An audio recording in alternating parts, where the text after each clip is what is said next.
Hey, what's going on, everybody? This is the We Are Family Pittsburgh Sports Podcast, episode 13.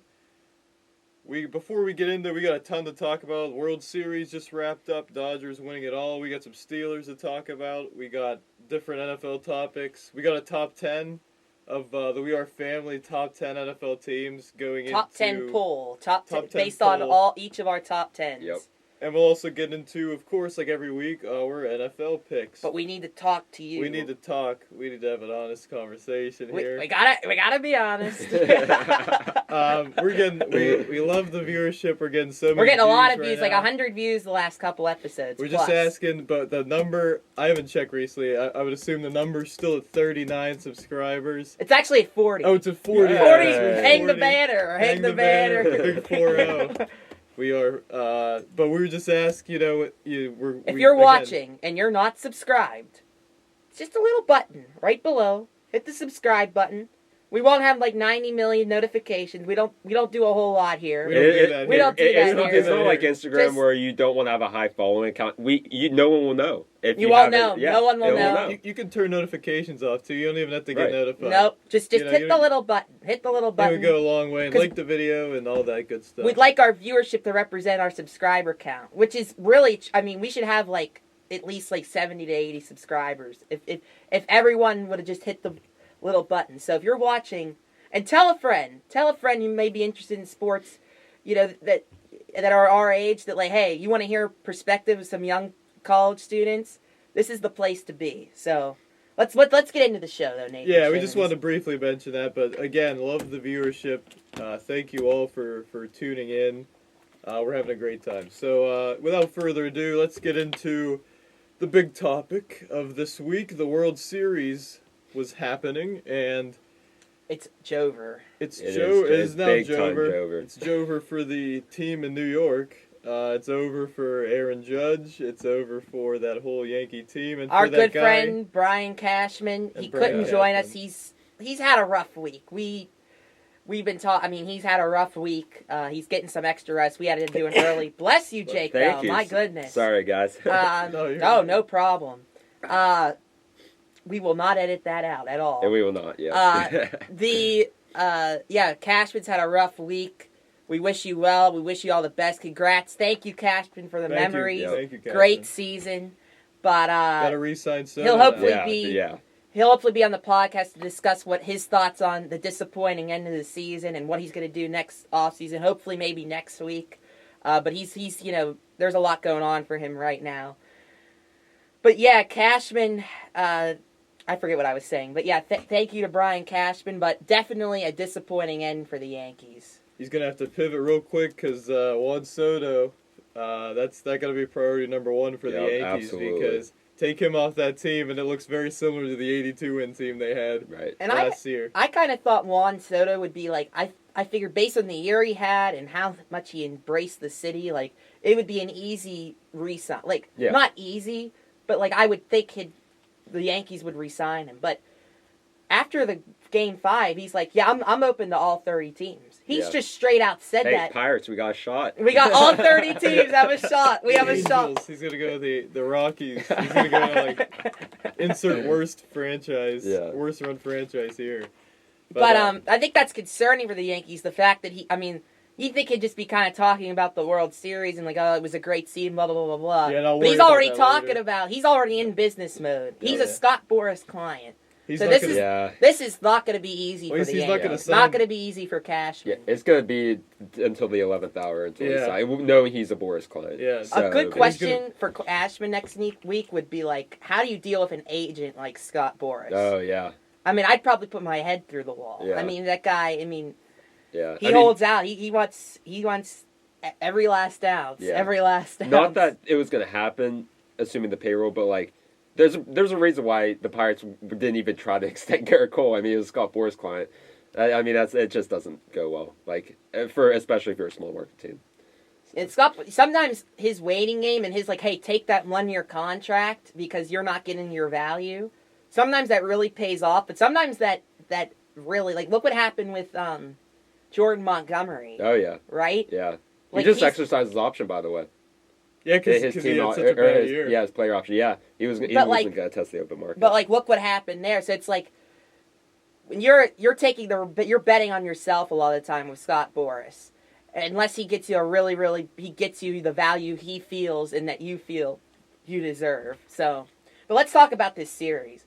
I mean, the fact that we're sitting here and we're not in a game 6 or 7, I think we're all surprised by that. And I think that's very disappointing for the Yankees.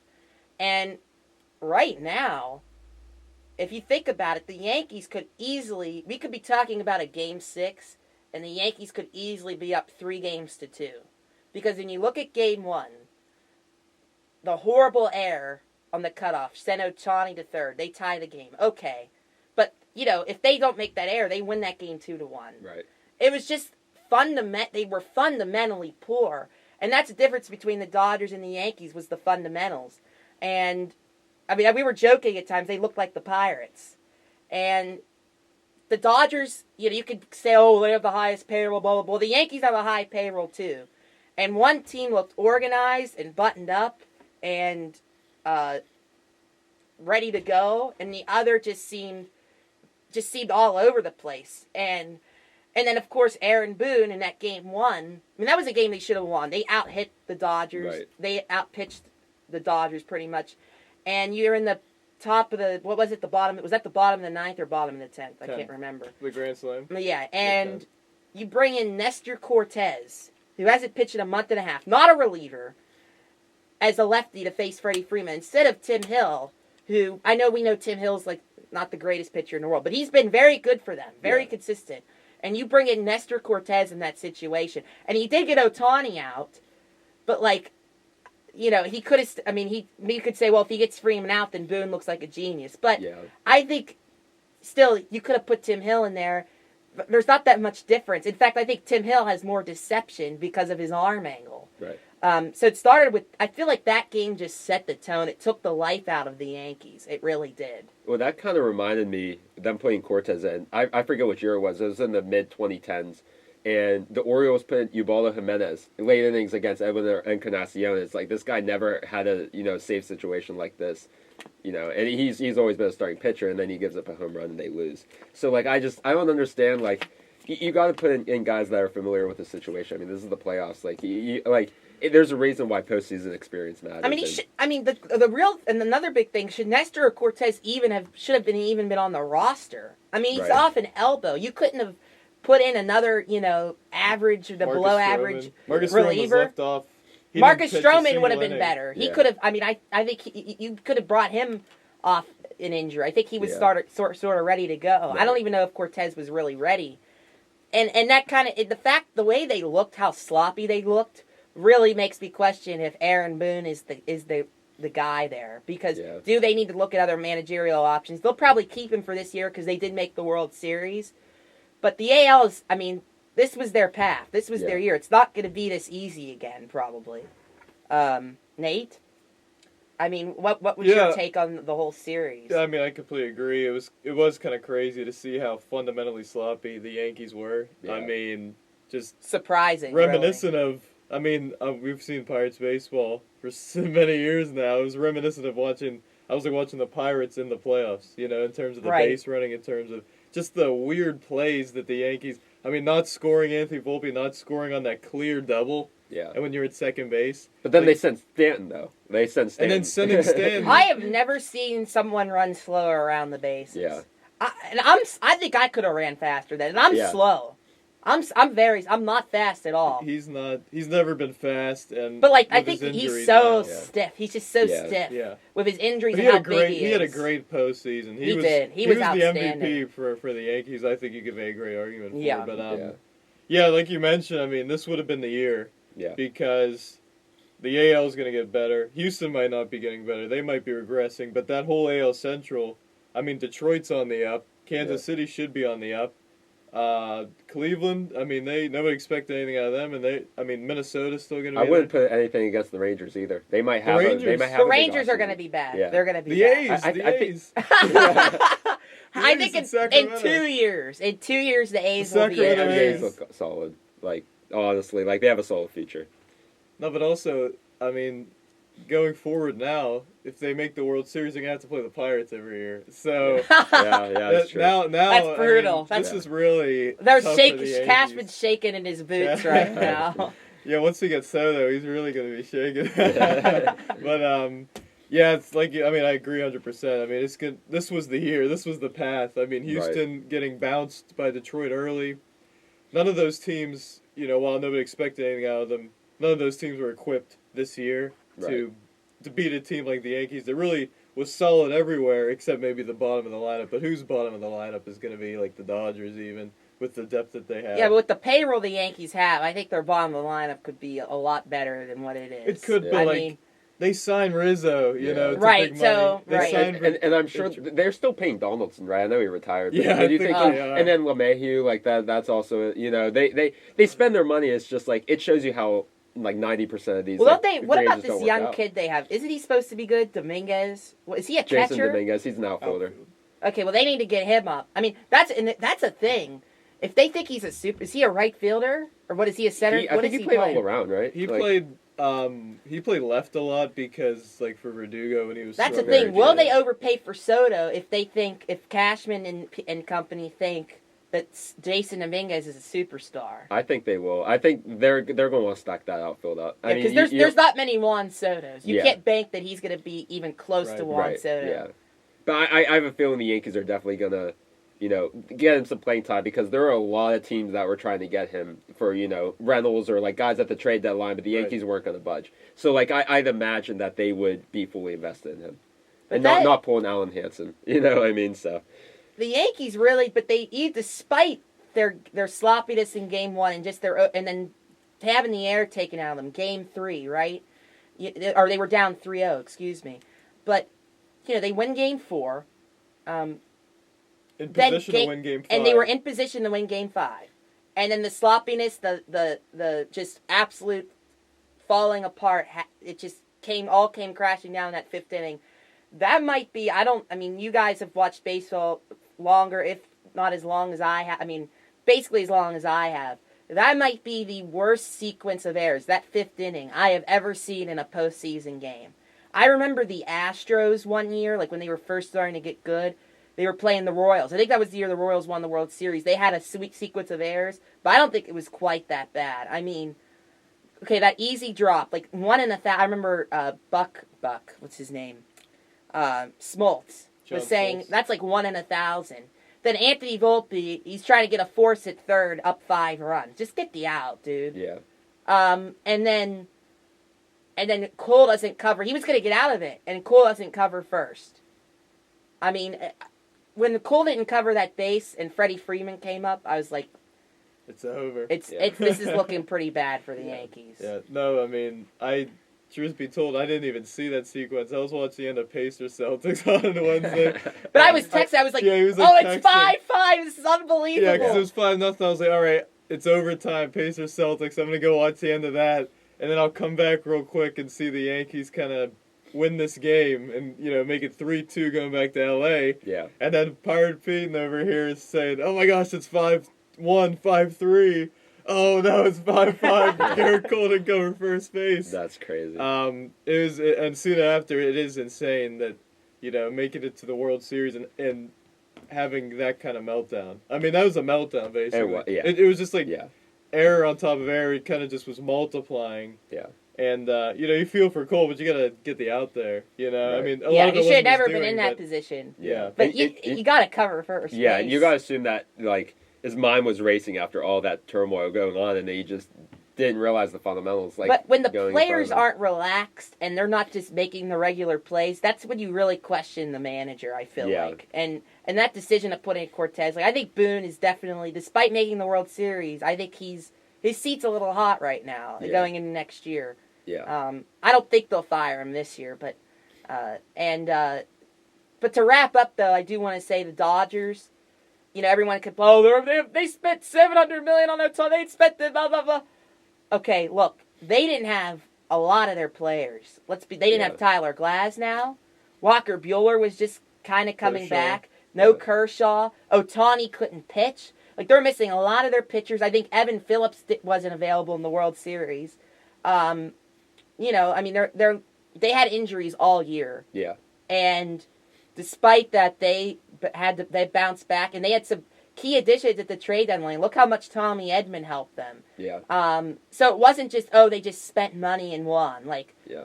we've seen the Dodgers fail the last couple of years with probably better teams than what they had this year, possibly, you could argue. Yeah. And but they pieced it together this year, and I think the Ohtani factor, and I talked about this when we did our postseason picks, the Ohtani factor is something that is, it's hard to even comprehend, but it gives teams such a confidence. It gives the Dodgers such a confidence that they never had before. Yeah, I mean, like, this is something that people don't realize about the Dodgers. Like, early on, other than, them having Adrian Gonzalez and stuff like that, they built their entire team from within. Like, they were so fantastic at player development. They didn't need to spend right away. They felt, hey, we're going to bring all these guys up, build this chemistry, and then we're going to spend whenever we feel like we have a really good team. I mean, I know some of these guys aren't on the team anymore, but you got Cody Bellinger that they were able to develop for a time period. Justin Turner, just a random, Max Muncy. Yeah, Jock Max Peterson. Muncy was also, yeah. And like, they have all these guys that they were able to develop, and then they spend. It's not like the Padres where they randomly got Eric Hosmer with, like, no foundation on their team. Like, like, even though the Padres are in a great situation because they let these guys play together for years, it wasn't like they just spent out of nowhere. Like, they built this team from within, and then they spent. And that's how I think teams should do, especially for a high-market team. You need to be able to develop first before you decide to spend, because you have to have a plan. And the Dodgers have executed this perfectly. I mean, this was years in the making. 2020 was years in the making. Like, they're just a very well-run team. And I should have probably picked them. I picked up the Yankees, but... but yeah, no, the Dodgers, I mean, they did everything they needed to do. So I want to go back to the Ohtani point because I think it was the difference in this year. I mean, like you mentioned, just having Ohtani there, and like even on a bat-to-bat basis, like with Ohtani sitting there, and I know this in the World Series, the shoulder, He couldn't. I was like, he's Yeah. going to be an automatic out. Yeah. But his threat, just being in the lineup, is still such a factor. Yeah. Even with him, his swing was. I mean, Yeah. he obviously. If it was any other situation, he wouldn't have been playing. He was Right. wincing that like every swing. He was like, took. yeah, and he was running and he was holding his Yeah. shoulder. But like, maybe not in the World Series as much, but throughout the playoffs, having Ohtani there gets Mookie Betts better pitches to hit, right? Because like even though Mookie Betts is no Freddie slouch, Freeman, obviously, yeah. Freddie MVP. Freeman yeah. getting. I mean, I can't remember. Did they walk Ohtani to face Freeman for that Grand Slam? I think they did. No. Or did they? Or who they walk? Or They was may have it- walked was it- Mookie. Was it Mookie? They Betts? walked Betts. Well, Yeah, yeah. yeah. Well, either way, I mean, Ohtani got on, but and by the way, that Cortez pitch, like, I don't even have like too much of an issue with Cortez being in the game lefty because Tim Hill I would have preferred probably, but you cannot start like first pitch, inside corner, middle to a lefty. Yeah. Yeah, it was Especially a bad to the pitch. hitter Freddie Freeman. That's like right Yeah. down the middle for a lefty. Yeah, yeah. That's right in the sweet spot, Yeah. and he crushed it. Obviously, like the good hitter that he is. But good for Freddie Freeman. Like we all said, I wanted the Yankees just for Cashman's sake. Yeah. I really don't like either team very much. But good for the Dodgers, I guess. Now nobody can say, hey, the only World Series they won was 2020, and it was fraudulent, year. And if you don't know who our friend Cashman is, go look at our other episodes. Yep. Yeah, and then while you're watching them, subscribe. Yes. I think we could probably Steelers? Steelers. Let's That's what talk I was gonna Steelers. say. Yeah, let's pivot to another really good team right now. 6-2, leading the AFC North Division. Black The and yellow, Pittsburgh black and yellow, Steelers. black and yellow. Dance break. Dance- 6-2 at the bye. Go to Yeah, the that's bye, insane. and then playing the Commanders off a bye, playing the Off Commanders. a bye. Tomlin off a bye. We love Tomlin. Oh, my car Who's dropped. fumbling over. Okay, but yeah, I mean, this was a weird game. I mean, it felt like the Steelers. Giants. Yeah, against the Giants on Monday night. It felt like the Steelers were in control, really. It felt like, although the Steelers were giving up chunk plays to the Giants and Daniel Jones, it felt like even though they were getting those field goals and the Giants were matching them, it felt like the Steelers were in control, and then especially when they got that 2-touchdown lead. But the Giants didn't go away. Tyrone Tracy was able to run really well against it, which could potentially be concerning going forward for the Steelers. But Steelers get a 26-18 victory. What do we think? I mean, they're 6-2. and it's kind of weird now. Usually, it's the defense where is the clear strength, and it's the offense that's like, well, I don't know what the ceiling of this team is. It might be lower because this offense might not give us anything. But right now, I feel like the defense is a bigger concern. I mean, you could say red zone offense, but I feel like if that one penalty doesn't happen, they get that first touchdown. If Pickens catches the ball, it's another touchdown. I don't really think it's a concern. I don't think when Justin. I think I'm concerned. I'm concerned about the offensive line, though. Okay. I mean, Yeah, well, Broderick Jones. Very injured. Broderick Jones at left tackle. I mean, or at right tackle. Yeah. It's a disaster. It's just it. He can't. He has no feet. He has no feet, and I don't know. Last year he seemed a lot. I don't know. I think he just got slower. I don't know if he's out of shape, but I think I'll agree with our friend Randy Tantlinger. They got to move him to guard. But I don't know how. I mean, he's going to cost us a game here at some point with the penalty. It's always at the worst moments he has a penalty or does something stupid or gives up a sack. Now the offense. Okay, the offense is better, but you have to, and it has looked really good. But we have to remember, we played the Jets defense, which is good, but they don't have Robert Saleh anymore, and they were missing a lot of their guys on the back end. The Giants' defense, worst. They have a terrible run defense. But hey, the Cowboys had a terrible run defense, and we didn't do much against them. So obviously there is progress with Russ. Russ is the offense is going to run its best with Russ. I don't think it's going to be elite by any means, but I think it's enough where, this is a team that can go into the playoffs and win a game or two. But I don't want to. I'm not going to jump and say like. The offense is still going to have some bad games here and there, especially when they play some better defenses coming up. I mean, Russ is not elite by any means. But going to your point about the defense, okay, the secondary is what it is. It's going to be okay as long as everyone stays healthy. Although we did give up some huge passing plays to Daniel Jones, and I don't know who I heard this from. Maybe it was you, but Daniel Jones didn't have a 10-yard pass, more than 10-yard pass for 3 games. Yeah. First play of the game. 40 yards or 30 yards at Slayton. Yep. But I think that was probably because we play a lot of like cover 3 and stuff, and Jones sucks against man-to-man, and sometimes we don't do enough of that. But I mean, our secondary is a little thin. It is, and we kind of. Other than Jackson and Porter, you got Bishop, who's been a nice surprise. But after that, it's and Minka hasn't really been the same. But the secondary is going to be what it is, and we get pressure on the quarterback, which is excellent.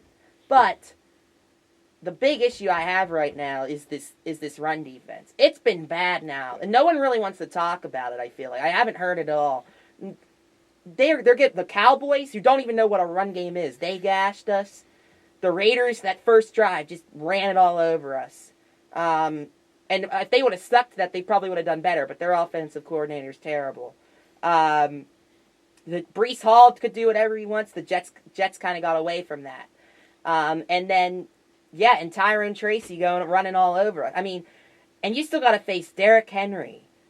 I mean, I have a real concern when you face the Ravens. I mean, if the Ravens are smart, they will run it all over us. And this linebacker core, which is supposed to be elite, they're not filling the gaps right. Patrick Queen, I don't know how well he's really playing right now. So. Yeah. I kind of want to go to your point about Minka, about how he hasn't looked the same. To me, I don't know if he's transitioned this way or if the Steelers, this is how they play him, but he's become more of a tackling safety than a ball hawk. And that's kind of what we brought. That's still valuable. It is valuable, but that's also what Deshaun Elliott is. And you're probably thinking, why should we have concerns about safety? That seems like a pretty safe position. I would love to have Minka be that ball hawk because Deshaun Elliott has proved he's been so good as a more linebacker type safety. I'd rather have that mix because I don't think that our cornerbacks, we should rely on them for interceptions because I think they're more coverage guys anyway. And I know Dante Jackson, he has fair share for sure, but it's just Minka, he was so transformative, for our defense in 2019 to the point where we're not going 8-8 without him. We have a losing record. That's just a fact. And I think that, I know he's getting older, but I think, I don't know if the Steelers need to make some type of adjustment, but I think he's just so much more valuable as a ball hawk. Again, Deshaun Elliott does a fantastic job as a linebacker type safety, kind of like what Pitt uses Donovan McMillan for. But I don't know. I just want to see Minka be more of a ball I mean, hawk. it's Deshaun Elliott. Do you hear his name doing a lot of turnovers or anything? No, that's not what he does though. He's That's been, not he's what been we really brought him good in. though. Yeah. Deshaun, he's been a pleasant surprise for me. Yeah. But yeah, the Giants. You haven't heard his name. Oh, Deshaun Elliott blew Right. a coverage. That means Yeah. he's been Right. good. Yeah. He's been, and that, Oh, we yeah. got him real cheap Yeah. too. No, I'm more than happy knowing what he was supposed to do going in. I'm more than happy. But I think I with agree. what They he's should set up more ways for Minka to make plays, or maybe that's just Minka. I don't know. I mean, Yeah. we're not X's and O's guys. Right. But go ahead, Nate.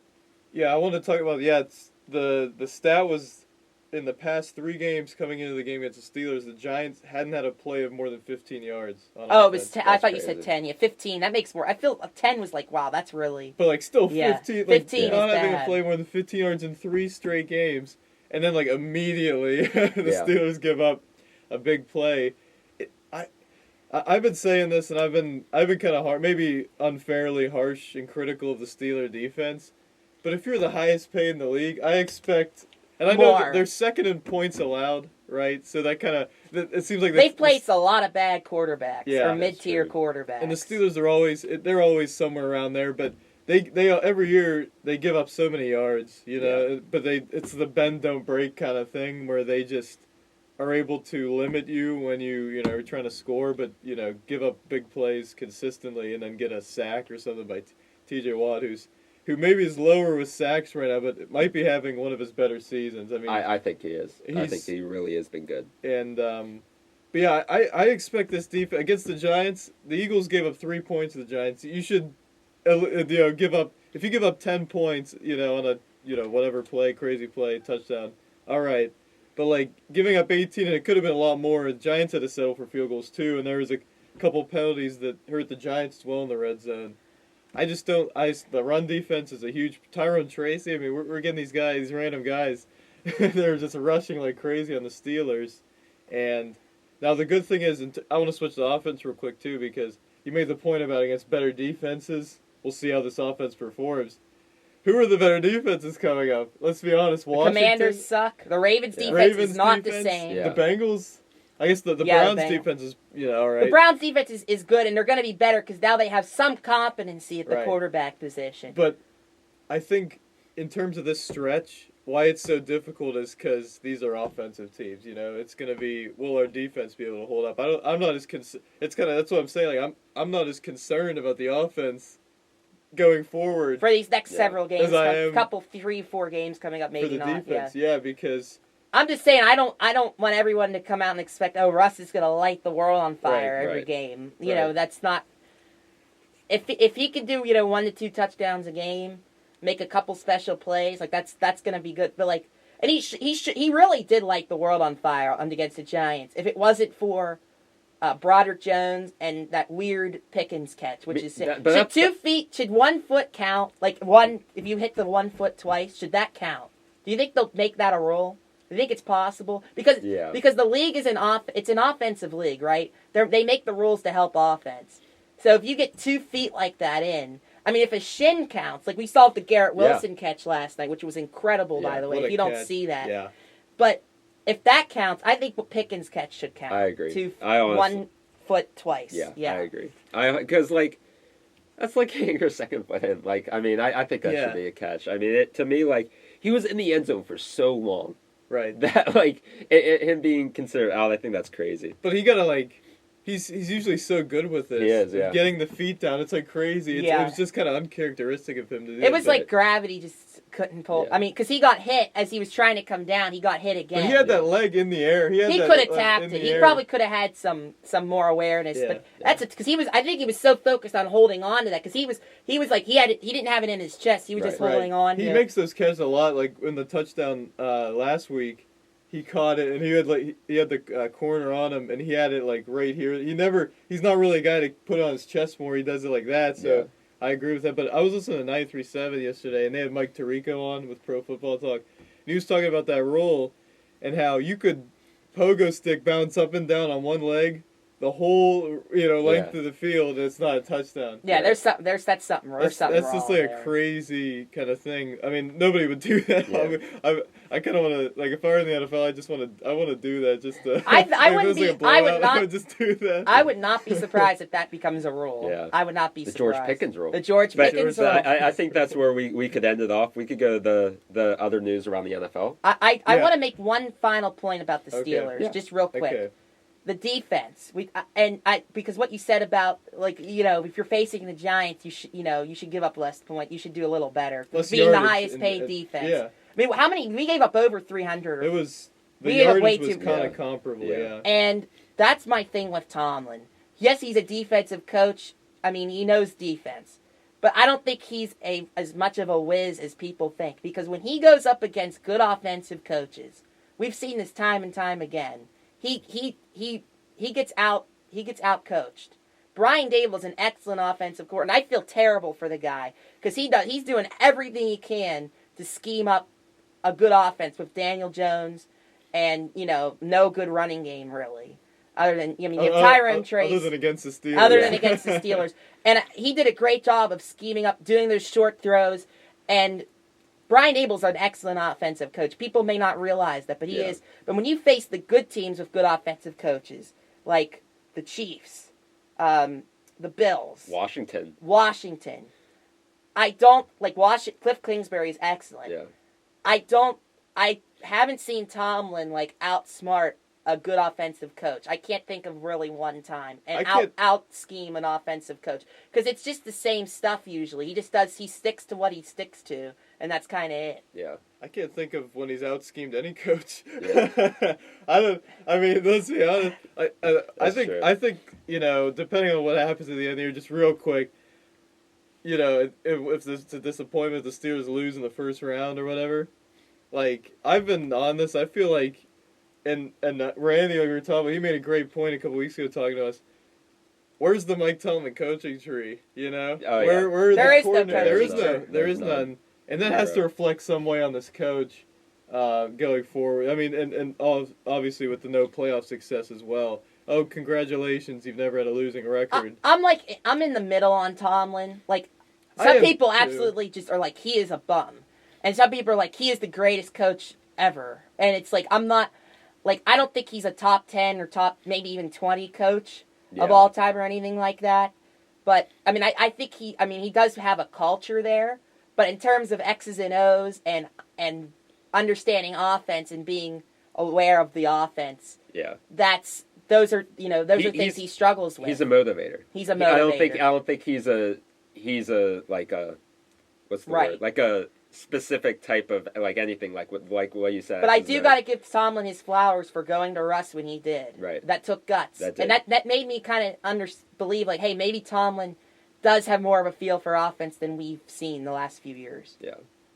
All right, moving on to some other NFL topics. The Colts lost a tough one to the Texans over the weekend, the Texans just lost to the Jets on Thursday Night Football. But the big news, Anthony Richardson had another very low completion, not great overall game, very inconsistent play, and he is being benched by the Colts and Shane Steichen going to Joe Flacco and the Ravens Pitt legend and Delaware legend, Joe Flacco.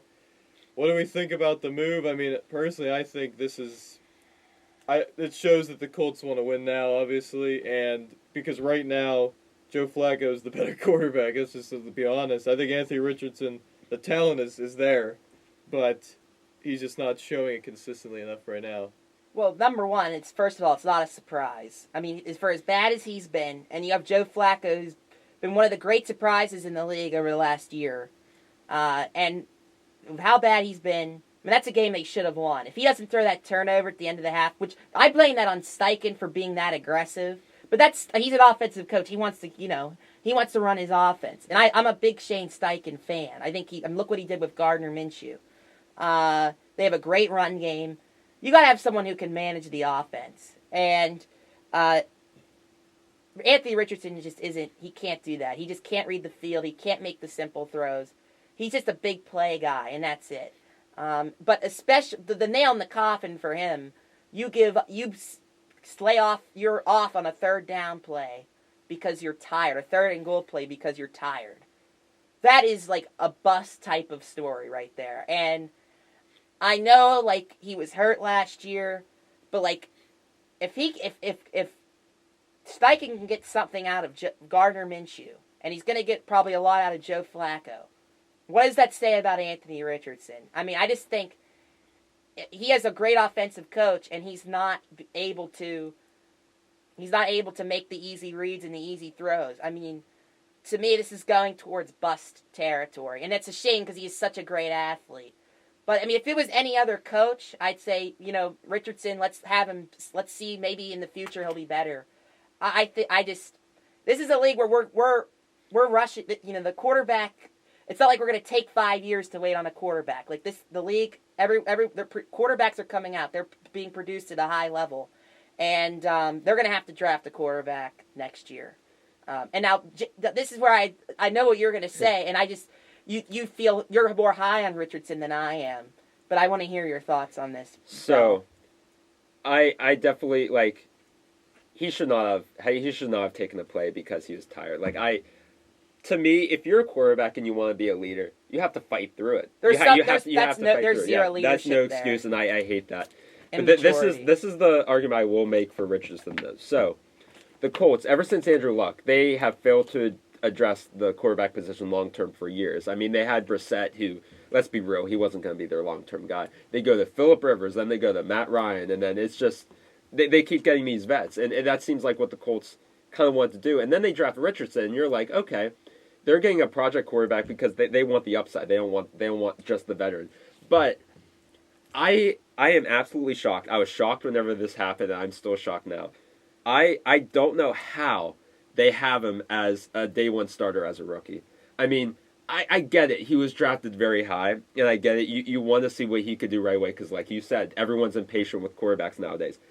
Gardner Minshew is a guy that has gone through so much adversity since college, from transferring to being not good enough to play at certain schools out of high school. Why not have Richardson learn from him on how to be an NFL quarterback? Like, he grinded his entire way. He was a, sixth-round pick or whatever, and he became at least a serviceable quarterback, good enough to be a backup. He's probably going to be always one of the best backups in the league. I don't know why you don't have Richardson sit a year, learn from him, make sure that he spends that entire year healthy. Make sure that he does whatever he can to stay healthy long term, because that was also a minor flaw. Like, while he was at Florida, he was hurt. And I don't know why you don't have him learn how to be a quarterback as well. Use that entire year to make him a better quarterback. And their head coach, who I think is really good as well, he may have been too...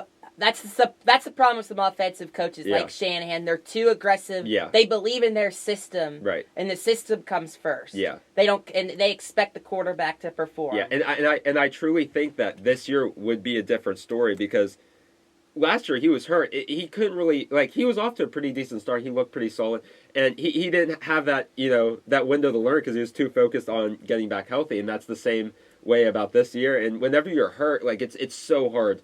It's so hard to learn how to be a quarterback, especially if you're young, if you're constantly hurt. And I think the Colts really managed that poorly. And I know that he doesn't deserve to be the starter anymore, from just his actions, just not wanting to be on the field despite him being tired. I think that's a stupid excuse. But I think that the Colts really managed him poorly.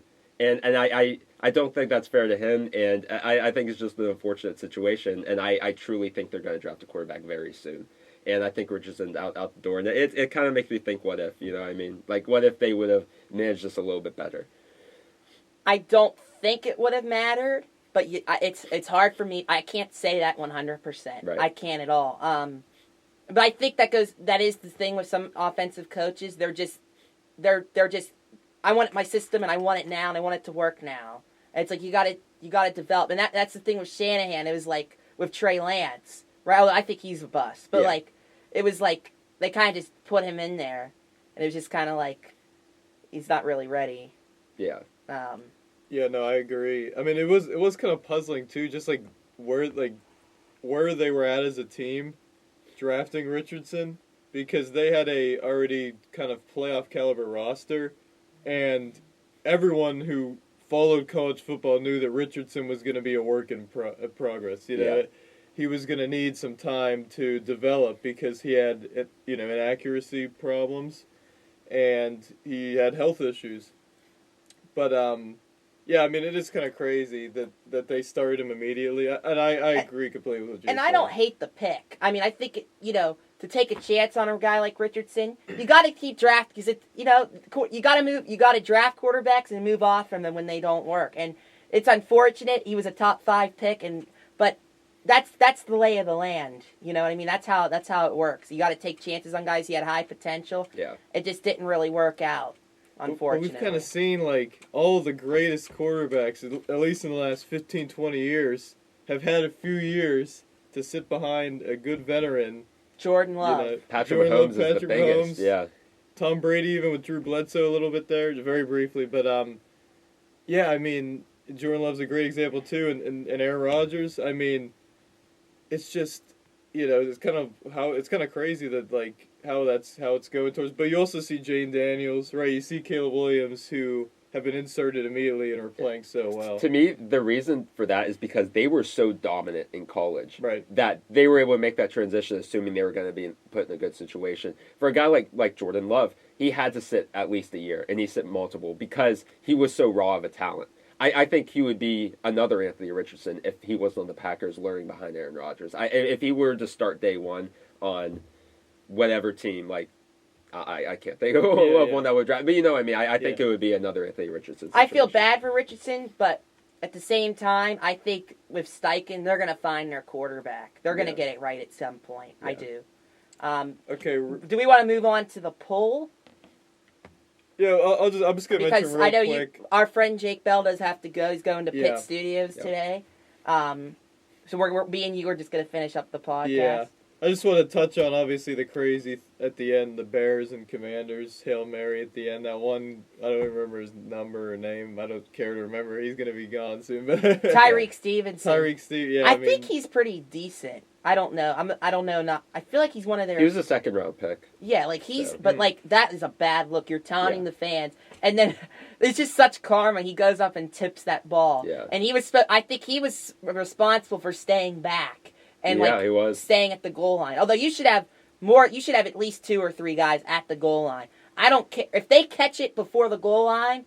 It doesn't matter because if you have guys at the goal line ready to tackle them, and that was just that Bears Commanders game. I mean, I'm very upset because I had money on the Bears and I was screaming at I was like the Bear. I sent you. I said the Bears. They have broke me.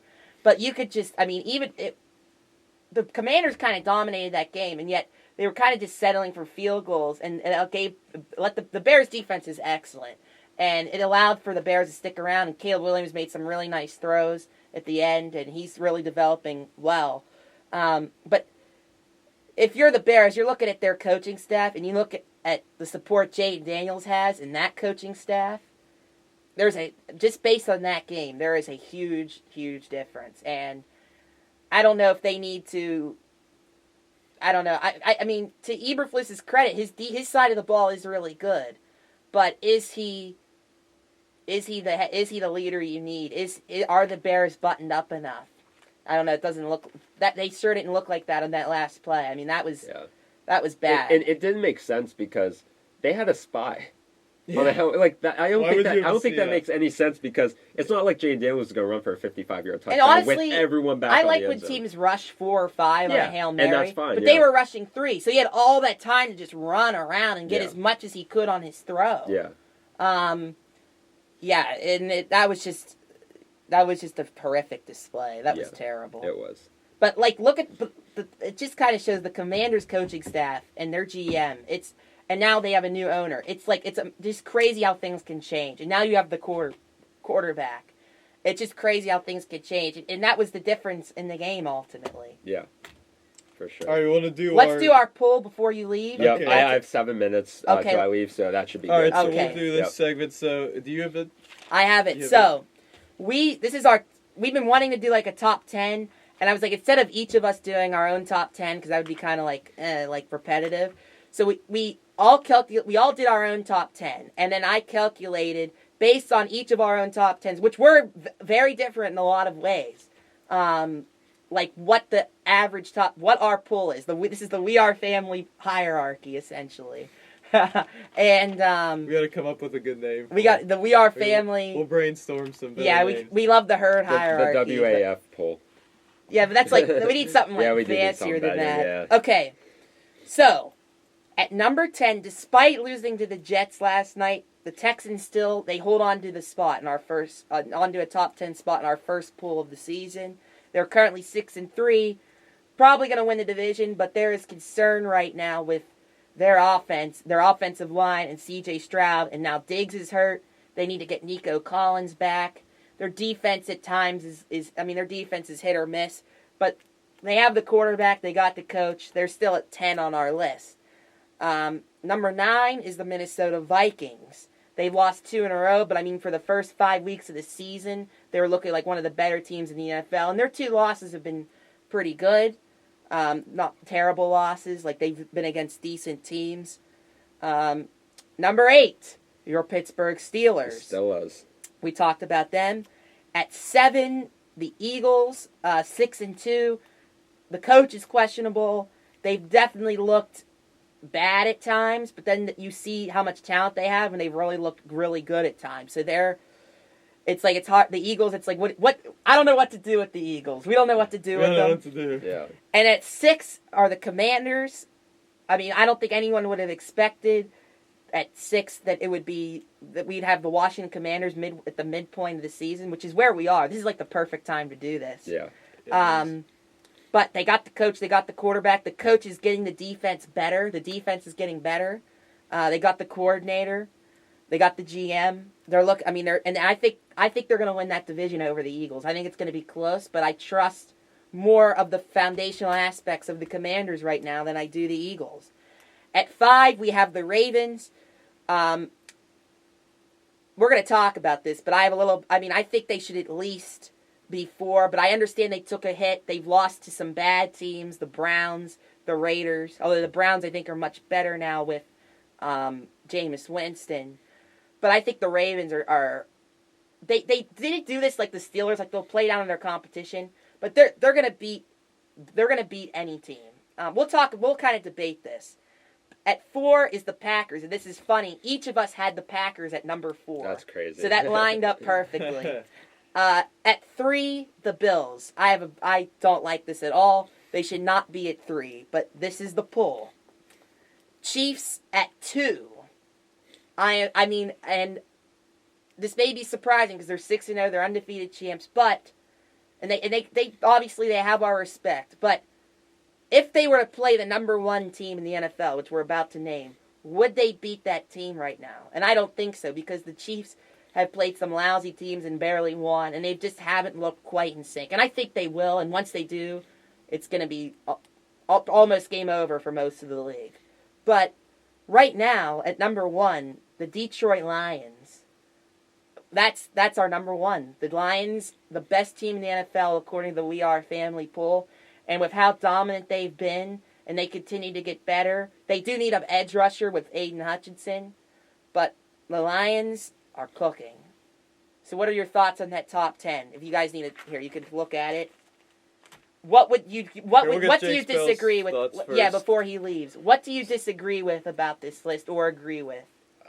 Honestly, the list looks pretty accurate. List. Yeah, it's not too far off from what I said. I think I had the Commanders a little low just because I was skeptical about the defense. But honestly, these are the biggest threats. I know the Broncos have a similar record to most of these teams. I think they could easily still have a losing record. That's very much a play, even though it's a lot less likely now.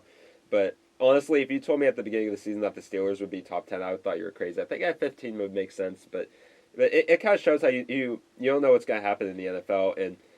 And I think that something I want to touch on the Ravens, like you said, I have them as a top 5 team just because they had some dumb losses, but they look dominant at times. Against the good teams, yeah. They're blowing out the Bills. Yeah, and I know people but they beat the Commanders easily. Not easily, but they were ahead that whole game. And I know that I had the Commanders lower just because I was skeptical about the defense. I am skeptical about the Ravens, but I don't know. I think they've shown more consistency, and I know that their playoffs like Lamar Jackson, not great, but like they're gonna be one of the top AFC teams for sure. And I actually have the Lions #1 in mind, so it's kind of cool that they're up here. I think they're the best team in the NFL. I had the Lions at 1, 2, the Chiefs 2. You had the Chiefs 3. I did have the Chiefs you had 3. the Bills 2. I had Let's the Bills talk 2. about the Bills. Why are you guys so hot? Because they lost to the Texans. Like, they haven't really beat many good teams. Not really. Yeah, but in the NFL, it is so hard to blow out teams, and the Bills have on their wins they've been blowing out teams. I just don't trust them more than the Ravens, more than the Chiefs, more than the Packers. I think they're too inconsistent.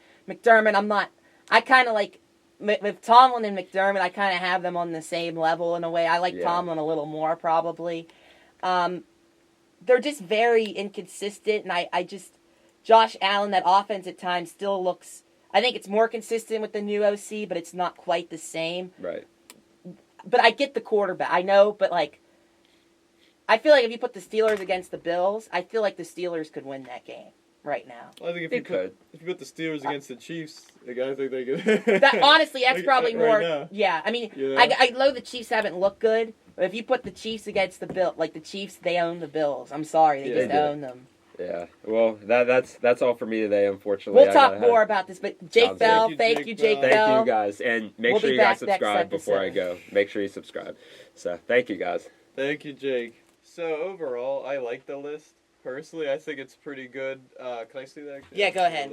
We'll put it right here. Yeah, I mean, it all depends on what you think about the Chiefs, and what do you think? Their 7-0 start. Whether you value being undefeated over whether you value what you're actually seeing, because I had the Chiefs 1 and the Lions 2, but obviously on a neutral field, if they just played today, the Lions would be definitely, I mean, they would be favored and they would be the better team to win. Oh, thank you. Yeah, it's a little loud. There we go. A little loud. My apologies. Usually that's not something to be said about me, but yeah, I would. Yeah, like right there. Yeah, okay. You're good. Right there. But yeah, and then I guess so. I don't have a problem with the Lions being 1 and the Chiefs being 2. Yeah, I had the Bills 3. I guess Jake Bell said the Bills 3. I don't know. I think they're playing really well right now. They were 3-2. They've rattled off 3 straight wins. They've been dominating teams. They dominated the Seahawks, and they're not a great team, but they're an average team. I don't think the Bills. Seahawks. Oh, the Seahawks. Yeah. You probably think the Bills. I don't. I had the Bills 5th. Yeah. I still have the Ravens at 3, despite their loss. I don't do it based on losses. I just do it based on what I know and what I see. Like, the Ravens beat the crap out of the Bills. The Bills have not really beat a really good team. They're still a top 5 team, but, like, with Josh Allen, I don't trust them in the big moments. I mean, they lost to the Texans, and their offense, they were like Allen was like 9 for 30. I have a hard time trusting them. We all agree on the Packers, so that was interesting. But the Ravens, I know they have these fluky losses, but they're going to get on a run here. Like, they're going to win 12 games probably at least. Where would you have them? So I had them at 3, and I had the Ravens at 3.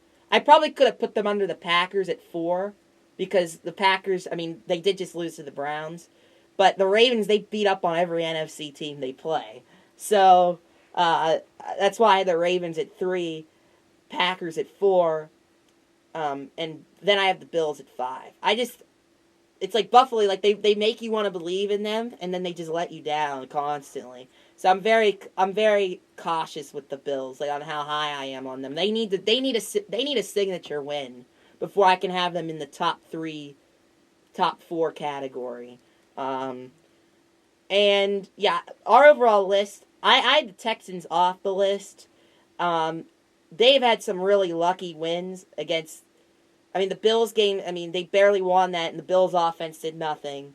They barely beat the Jags. They just haven't looked quite right on offense. And now you don't have Diggs. Their offensive line is horrible. I mean, and C.J. Stroud hasn't been quite the same. Like, he's their franchise. He's good. But maybe he isn't having quite the year he had last year. Their defense is hit or miss. With that loss to the Jets, I kind of have them off the list. And what I'm surprised, like, the bottom of the list I don't really have a problem with. Like, Eagles, Steelers, Steelers I had at 9, says the Steelers are 8. Eagles, I think we all agree. Like, there are some people who would have the Eagles in the top 5. We're not on that because we don't trust the coach. They can't score in the first quarter. There's just some weird stuff going on there. So I like where the Eagles are at 7. The Commanders probably a little high, I think, but I had the Commanders at 7, so that was pretty good. My only main disagreement really is about the Ravens. I like the Chiefs at 2 because I think they deserve respect, but at the same time, their level of play should be considered, and the Lions' level of play has been outstanding. Right. I know I kept keeping the Chiefs at 1 because of their record, but like I said, I don't do it based on record as much. Honestly, I think the Vikings are a little undervalued at 9. I think one of you guys didn't have the Vikings. I think Jake Bell didn't even have the Vikings on the list, which is why they were at 9. I know I had the Vikings at 6 on my list. I know they've lost 2 in a row, but the Rams are coming back. Who did they lose to? The Lions. They lost to the Lions. Yeah. I mean, those are good losses. Right.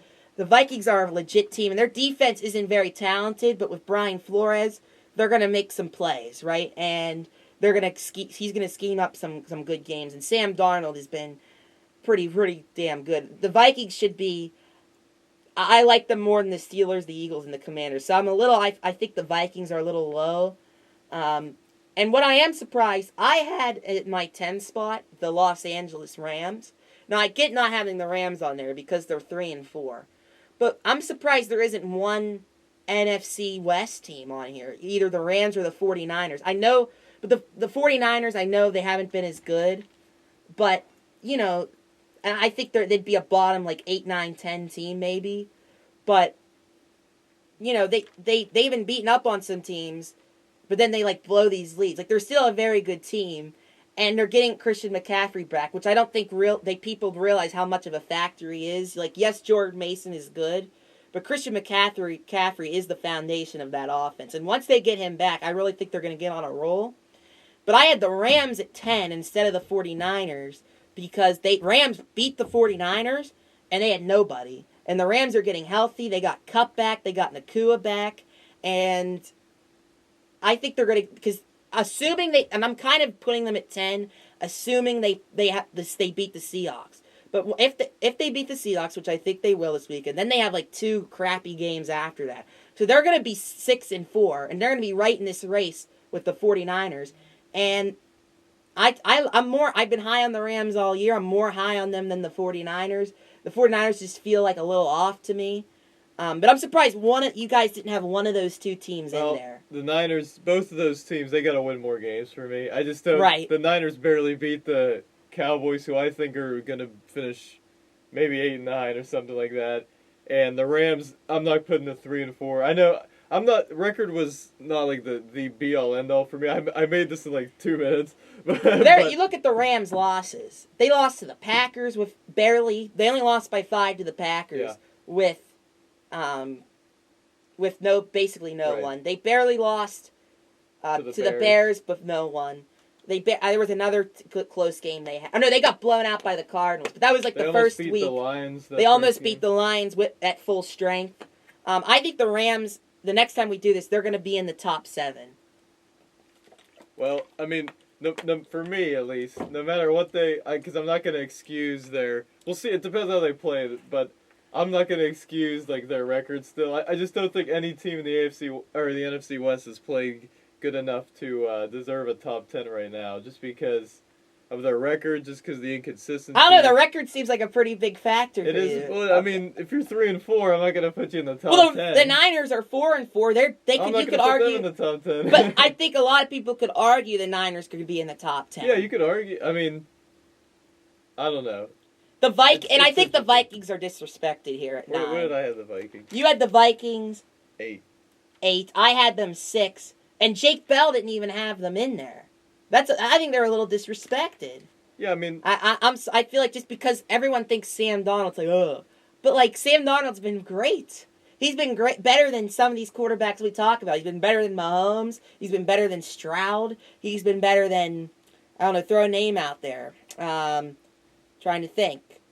I mean, he's better than He's been Caleb better than Jordan Williams. Love's- He's been better than Jordan Love so far.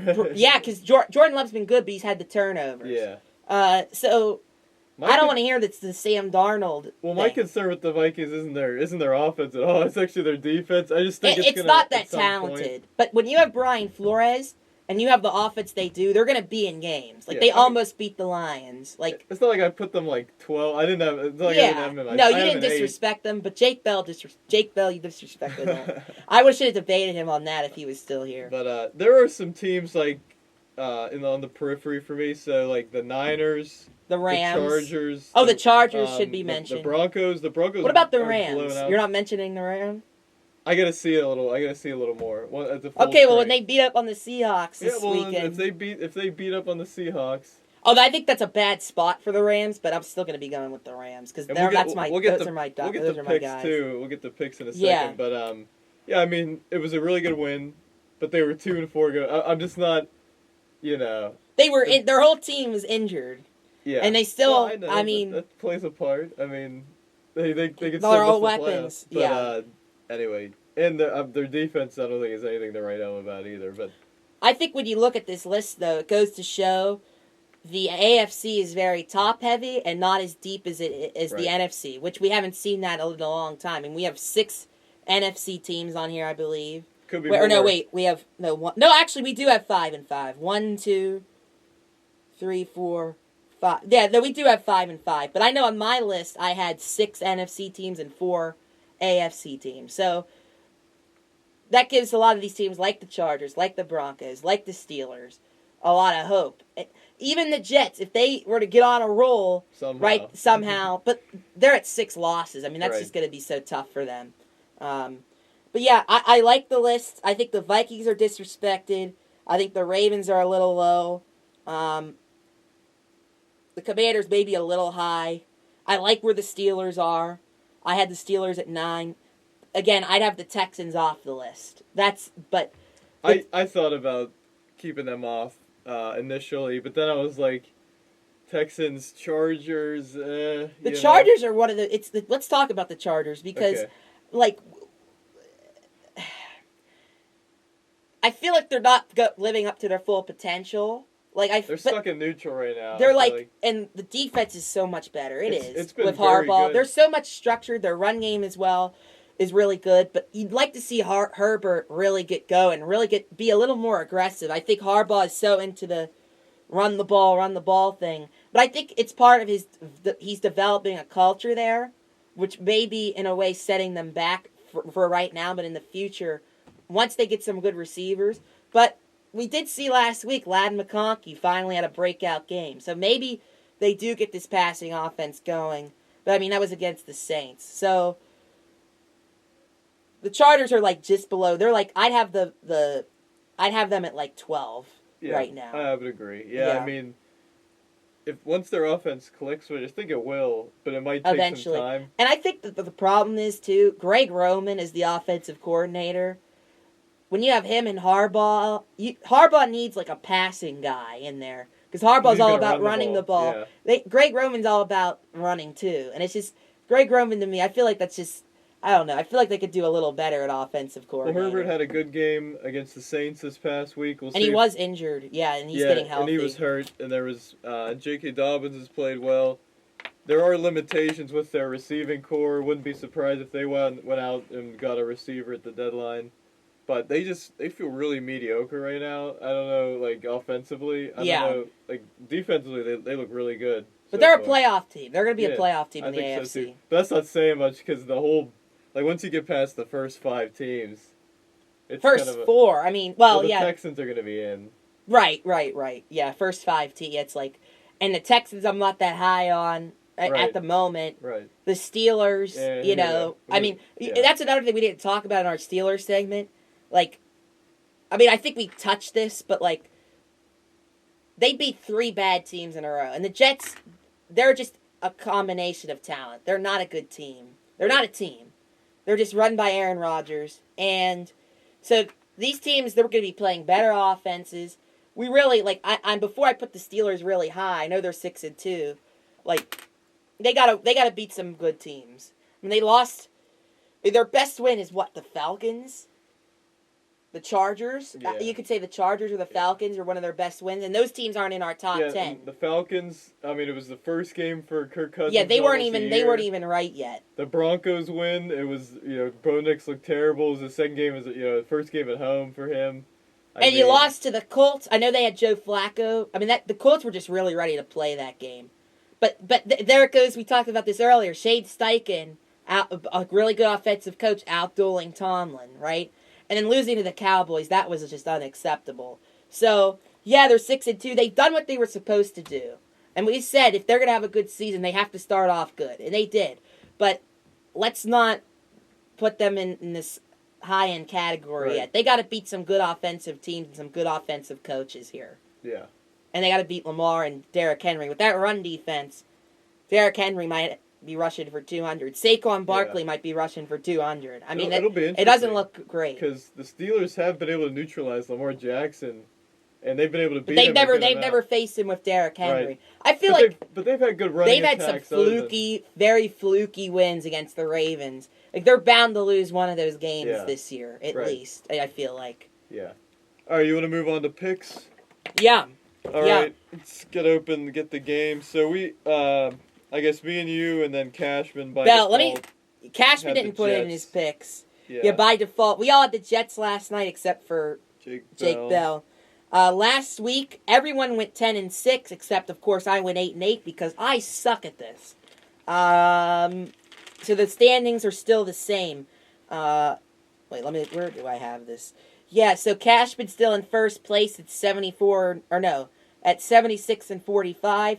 2 games ahead of Nathan Schivins in second place at 74 and 47. That's pretty good. 3 games ahead of Jake Bell, who is right behind you, 1 game behind you at 73 and 48. And I am way behind everybody at 65 and 56. I don't know why. I just haven't had a good strategy, and I haven't found it yet, and I don't know. Or maybe just one of those years it just hasn't gone right for me. But I'm doing okay against the spread this year, so that's good. Can't complain too much. All right, we'll start off with Dolphins-Bills. So this one, it's kind of more interesting now than it was without Tua. Tua's back in. Dolphins had a tough loss. Tua. Dolphins had a tough loss to the Cardinals last week. Who do you have? Do you want to start or you want me to go first? Go ahead first. Yeah, I'm getting something up here. I'm going to go with the Bills. I think this could be a close game. I think that first game for the Dolphins with Tua, it was kind of a feeling out process. I was kind of shocked to the defense, which has been pretty good this year actually. Gave up so much and let the Cardinals hang around and then ultimately win the game. But I think the Dolphins' offense will be fine. I think this could be a higher scoring kind of game, but I think the Bills win. Pretty close, though. Well, this is where Pirate Peyton was right, because I said in the beginning of the year, I think the Dolphins are going to have a down year. Now, I know they didn't have Tua, and they probably have a little bit of a better record, but they had Tua, and they lost to the Cardinals. Right. But it was the first game. Yeah, but, the offense was pretty good, and they still lost that game. Right. Yeah, so I'm going to go with the Bills. I think Tua can't hang with... Tua's never beat them in Buffalo, I don't think. So, yeah, I'm going to go with the Bills. Did Jake Bell I don't think Jake Bell sent the picks yet. Right. So we'll just keep rattling it off here. Okay. Bills are 6-point favorites, by the way. Yeah. Go ahead. All right, next one, Broncos-Ravens. So a matchup of 2 5-3 teams. Kind of surprising that both teams... If you'd have said the Broncos and the Ravens have the same record through 8 games going into the season, yeah, that'd be kind of the Broncos had good for the Broncos. And yeah, I had a pretty decent wager over 7.5 wins on them, and I think they're going to get there. Hopefully. I mean, they're already at 5, so right. I mean, they're 9-point underdogs, so they're kind of a big line. Where is that game? I can't find it. Oh, here it is. Yeah, they're right on my thing. They're -8. I'll probably... this is a bad spot for Denver. Because Baltimore just got embarrassed, and they're coming home. This could be a blowout. This could be. I might stay... I don't know what I'm going to do with this game in terms of the spread. But yeah, I got to go with Baltimore here for sure. Yeah, me too. I agree 100%. It is tough. Broncos have had a nice start. they're probably feeling good about themselves. They just destroyed Carolina, but I mean, who doesn't right now? But, Right. But the Ravens, coming off that tough loss, they always have these losses to teams that they're so much better than. But then they, like we mentioned earlier, they beat kind of the better teams other than Kansas City, typically. But I'm going to go with the Ravens. They might have a huge win. Chargers-Browns. This is an interesting game now. The Browns actually have some sort of an offense. Chargers at 4-3. We'll see if they can score. Who do you got in this one? Yeah, Cleveland, I mean, that was their Super Bowl last week. Jameis Winston could have easily had a lot of interceptions. The Chargers need like a good win, a good road win, you know, especially after losing to the Cardinals on Monday Night Football. They beat the Saints, whoop-de-doo. The Chargers are going to win this game. I trust the quarterback more, and I just trust the team. I trust Harbaugh more. I mean, Stefanski's pretty decent, but, you know, Jameis had his moment. I'm going to go with the Chargers here. Yeah, I am too. I think this is kind of one of those spots where, the Browns coming off a good win, their best win probably they'll get all year. I feel like they're going to. It might not be like a letdown performance, but I think that a reality check might be in order. I think this could be a lower scoring game with the Chargers defense, which has been excellent. I'm going to take the Chargers also in a close game. Next one, Saints-Panthers. So this is interesting. On my end, the Saints are on the road. They're favored by 7. Is Carr back? Maybe no, is he back? Well, Jake Hayner. They had Rattler in the game, and then Jake Hayner came in, and he played like pretty well. But yeah, it is kind of a big line. I was thinking about taking Carolina. Actually, I'm pretty sure Bryce Young is actually starting though. Is Bryce Young starting? So Derek Carr is set to start, and didn't Bryce Young start last game, what happened? But they didn't do anything. I didn't even they were get terrible. any eyes on that game. Okay, so Derek, he's gonna start. Yeah, so yeah. Okay, so that makes sense. So I'm gonna go with the Saints. Yeah, the Saints. Yeah. So moving on, Raiders-Bengals. Bengals need this win. Raiders are reeling. They honestly should have beat Kansas City. But their calamity of errors that they have basically every game cost them. They cut the ball to the 3-yard line, 1st and goal on that interception, and they couldn't get it in the end zone on 4 tries. They're just some sort of incompetent right now. Who do you have? Raiders-Bengals. Hold up. I'm blanking right. I can't find the game. Where are the Raiders? Raiders. Oh yeah, the Raiders. The Raiders might cover, maybe, possibly. They did. I mean, they played well against the Chiefs. I don't even think they. I mean, I think the Chiefs just played so poorly. Yeah, they gave them the ball. The Raiders just constantly find ways to lose. Yeah, I know. The Bengals, another tough loss. I mean, the Bengals are. Yeah, they got to win this game. Bengals. Yeah, I agree. It is kind of crazy that Bengals seem to be taking like 2 steps forward, 1 step back, and then 1 step forward, 2 steps back. It's just they need to rattle some wins off, and they can certainly still make the playoffs. I mean, at 3 and 5, you gotta start winning a lot more. Get it going. Get it going. That probably starts this week against the Raiders. Commanders-Giants. So on my end, it says Washington's only 4-point favorites. I know they're on the road, but I don't really understand this line. Julian Daniels is going to play, right? I mean, what is... Well, they're on the road. I know, but like...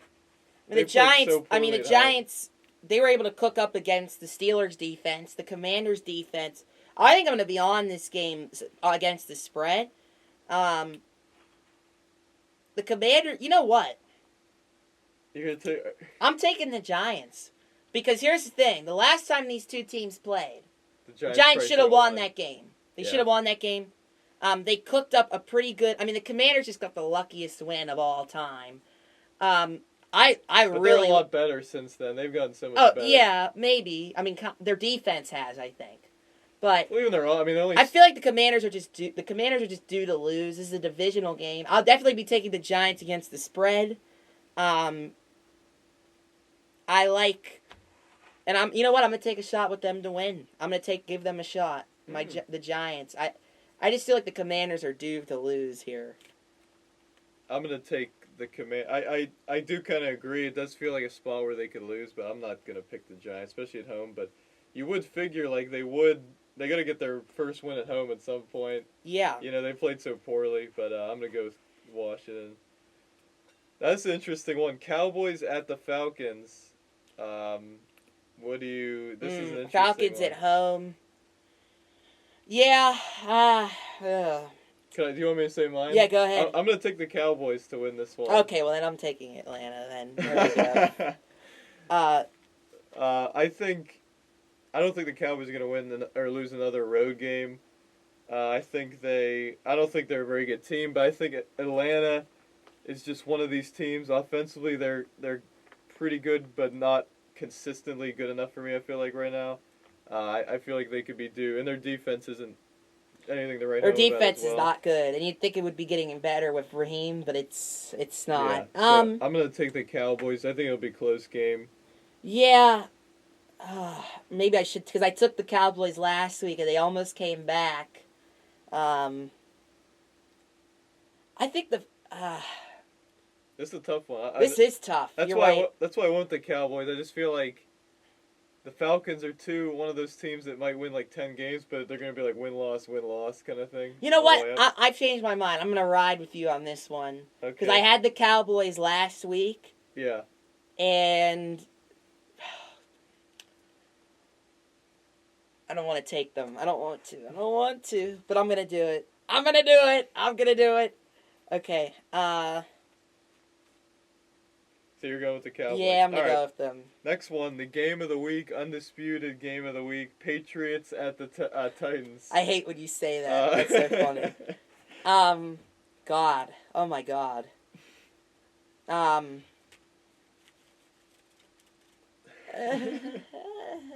I don't know. What was that sound? I don't know.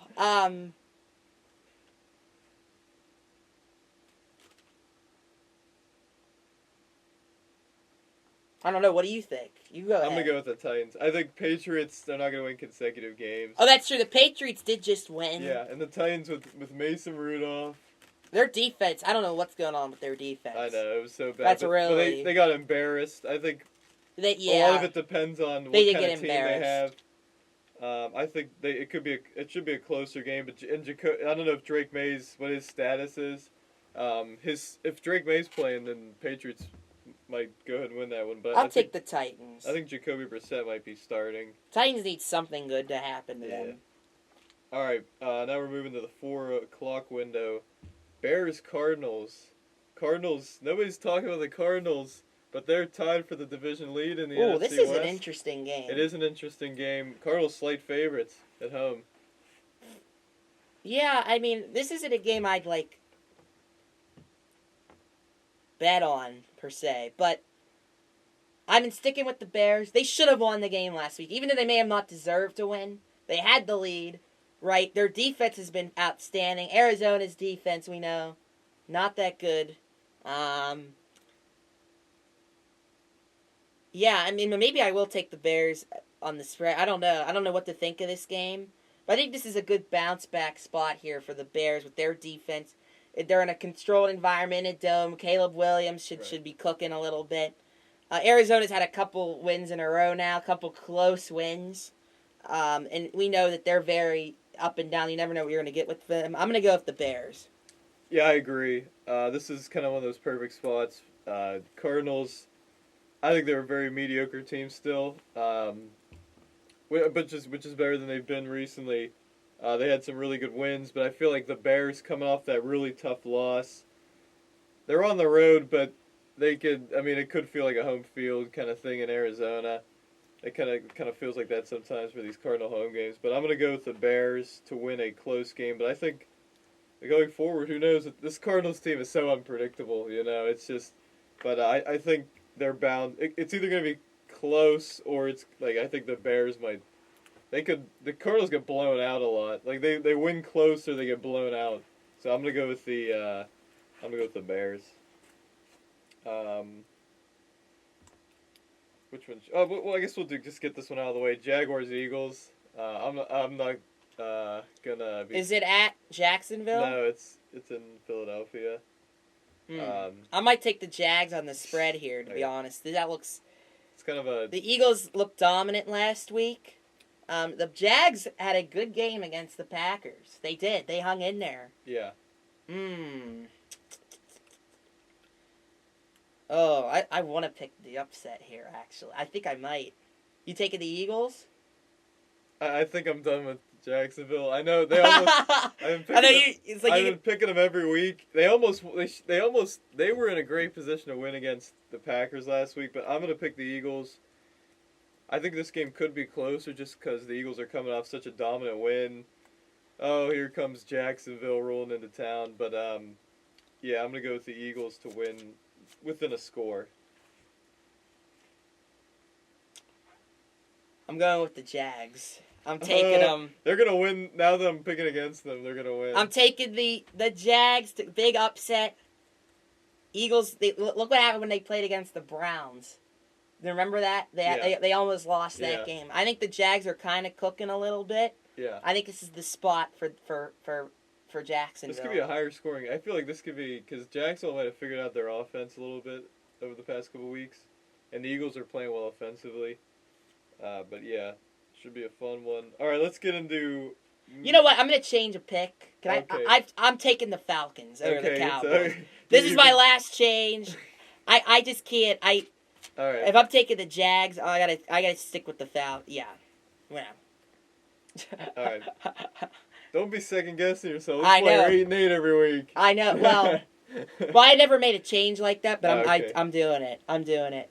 I've never made a change like that. This is Jurassic times, calling for Jurassic measures right now. But let's get to probably the game of the week. Lions Packers. I think definitely the game of the week. Yes. Lions Packers. This should be a really fun one. Detroit 6-1, Green Bay 6-2. Green Bay's had a little bit of. They've had some close wins recently. Their offense, Jordan Love's been he's been a little bit banged up as well. Obviously early in the season and still kind of lingering a bit. Had some turnovers. Lions are a well-oiled machine right now. They're just dominant offensively. I mean, even against the Titans, though, they didn't even they were just getting all these trick plays. David Montgomery throwing touchdowns. They were having a blast there. I think I'm going to go with the Lions. I think I'm going to go with the Lions to go on the road. I just love what I'm seeing from them offensively. The Packers' defense hasn't been the greatest. They've been good enough at times to get some wins. They're 6-2, obviously, but I think the Lions are they've been far and away, in my opinion, the best team in the football right now. And the two-headed monster running back, Amon-Ra St. Brown, Jared Goff's playing great. And that defense has stepped up a little bit, so I'm going to take the Lions. I think the public right now is so high on the Lions, and rightfully so. I think the Packers at home, as an underdog, this is a great spot for the Packers. I'm taking Green Bay. Okay. And Lions barely beat Minnesota, and you could argue that the Packers are, I think it's legitimate to say the Packers are a much better team than Minnesota. They beat the Titans by a lot. Yeah, that was impressive, but the Titans are a mess. Right. I think the Lions are a bit overvalued. I love the Lions. We had them number one on our list for a reason. But this is just a better spot for the Packers at home. Could definitely see that for sure. It's such a tough place to play. Moving on to another big game that we were talking about the NFC West a lot. Rams Seahawks. I assume you're picking Los Angeles? Yes. I'm going with the Seahawks to get the win. And it wouldn't surprise me if they did, but this is probably a good spot for Seattle. Yeah, they played so poorly last week against the Bills. Yeah. Everybody's riding, and I like the Rams. I think they are a good team. I was really high on them last year. I think they are a good team, but they got a great win against the Vikings. Had to go on the road to Seattle. I think the Seahawks are going to be focused on what's happening. But there is obviously a advantage offensively with the Rams. But I'm going to go with the Seahawks to pull off a close win. They've just been kind of win-loss. At home, it's a good spot for them. Yeah, it they've really been is. win-loss, And they were win-loss. embarrassed at home last week. Yeah. So at the very least, they'll keep it close. But I think the Seahawks do pull off the minor upset in that game.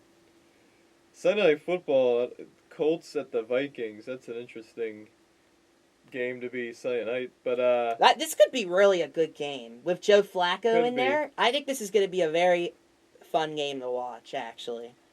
It's at Minnesota, though.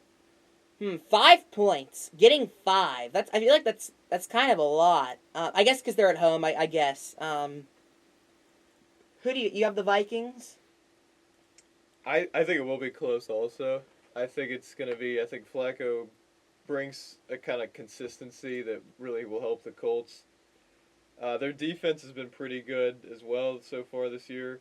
I am going to take the Vikings to win by like a field goal. I feel like that's kind of the right spot. Nobody really talks about this, or not near as much as I think they should, but Minnesota has one of the better home field advantages. They do. In the NFL. It's a crazy loud stadium.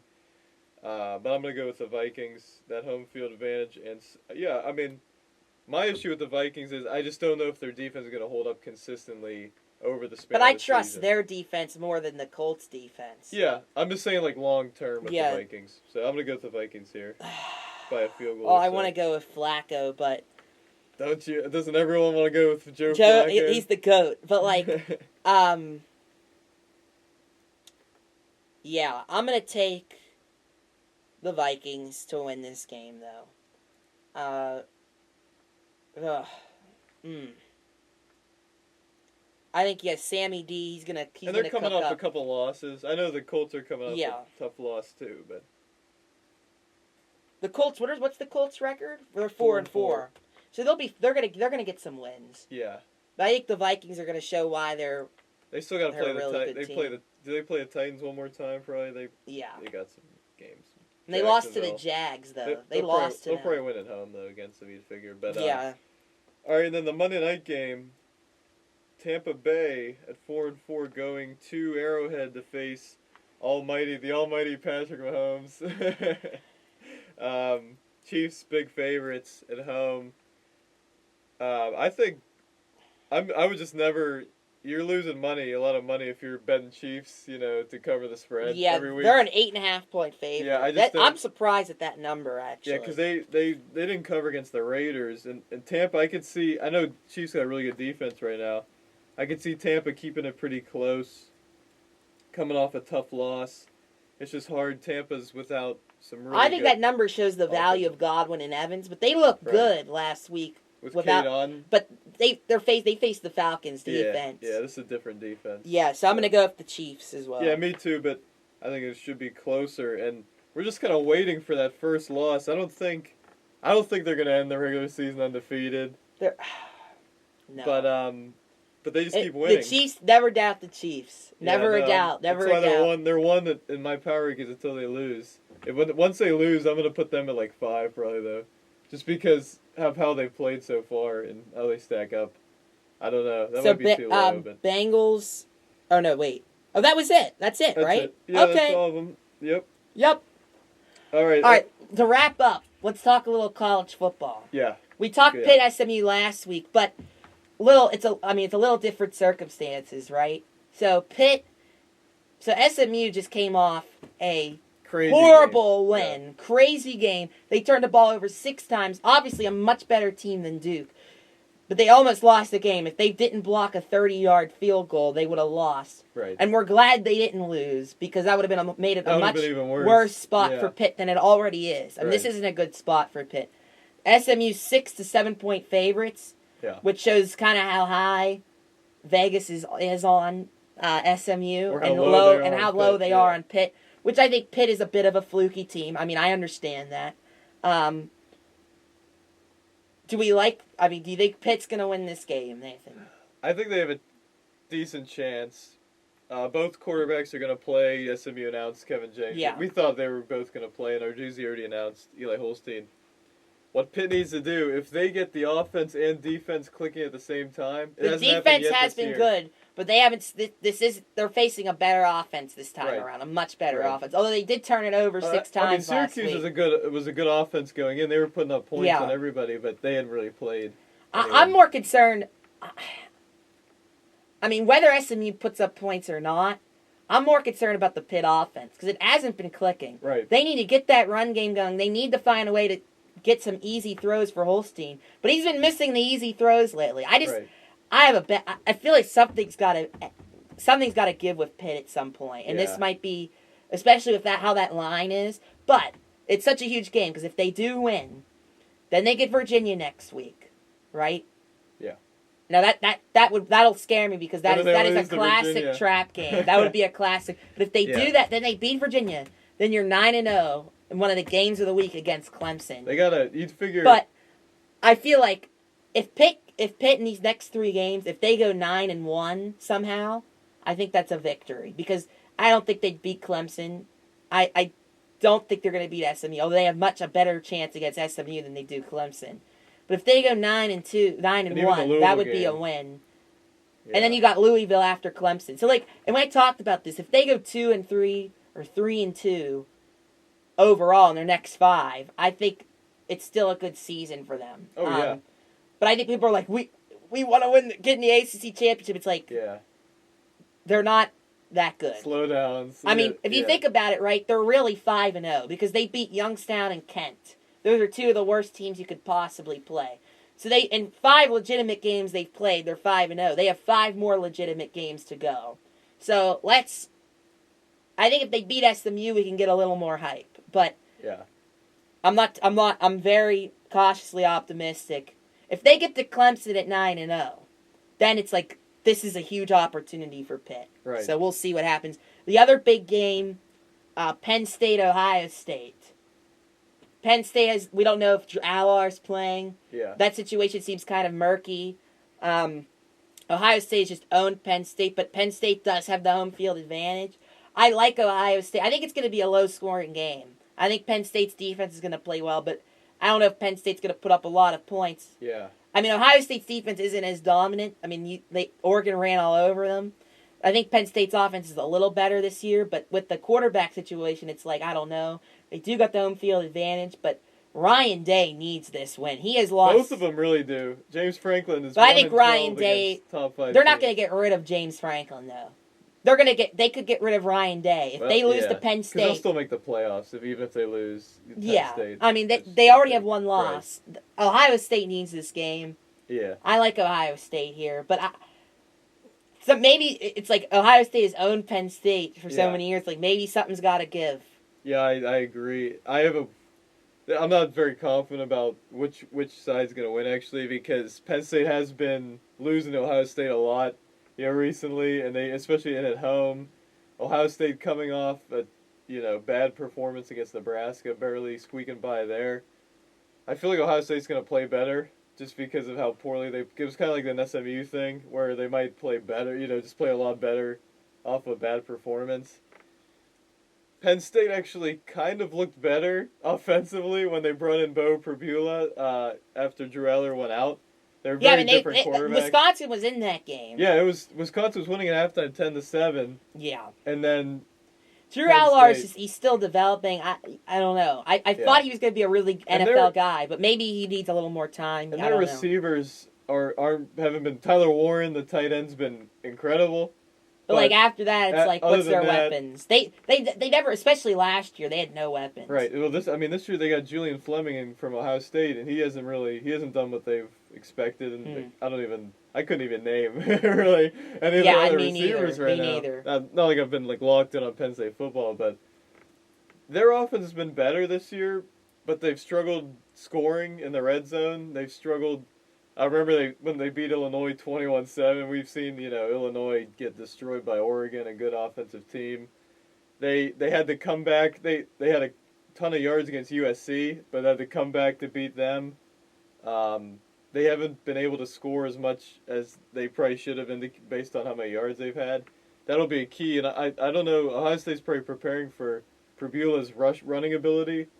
I think it will be close. I have no read on this game at all. I might take a shot with the under, though. I don't know what the total is, but... Yeah, but Penn State's defense is good, but I feel like Ohio State offensively, after last week, might just play a lot better. And Yeah, they almost lost game, in it. Both of those teams had scares. And honestly, I wish I would have taken... I was going to take Wisconsin, although they did actually, Penn State ended up covering. Yeah. But I wish I would have taken Nebraska, because like, there was a classic trap game, right? Yeah, You could have the big game next week. Right. And Nebraska wasn't going to get blown out again like they did against Indiana. No, I don't know how they got... Indiana, I guess, is for real. I don't know. They're wagging. They're It's wagging. official.